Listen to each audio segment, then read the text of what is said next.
ఇప్పుడు మనం చూస్తున్న ఇదే చర్చిలో గ్రహం స్టెయిన్స్ గారు తన పరిచర్యను కొనసాగించారు. మీటింగ్స్ రెండవ రోజు రాత్రి ఇదే చర్చ్ ముందు ఆయన వ్యానులో తన 2 కుమారులతో నిద్రపోవచ్చుండగా మతోన్మాదులు ఆయనను కొట్టి కత్తులతో పొడిచి అతి కిరాతకంగా దారుణంగా ఆయనను అమానుషంగా చంపటం ఇదే ప్లేస్లో జరిగింది. మరి దారాసింగ్ అనే వ్యక్తి ఈ యొక్క వ్యాన్కి నిప్పు పెట్టి వారిను చంపటం జరిగింది. ఇప్పటికీ కూడా ఈ దారాసింగ్ అనే వ్యక్తి కటక్ జైల్లో ఉన్నాడు. గ్రహం స్టెయిన్స్ గారి మరణం తరువాత వేరొక చర్చిని దీని ప్రక్కనే కట్టడం జరిగింది.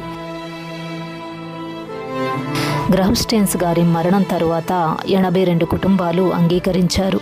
ఇప్పుడు గ్రహం స్టెయిన్స్ గారి ప్లేస్లో తిమోతి ముర్ము అనే సేవకునిగా సేవ చేస్తున్నారు.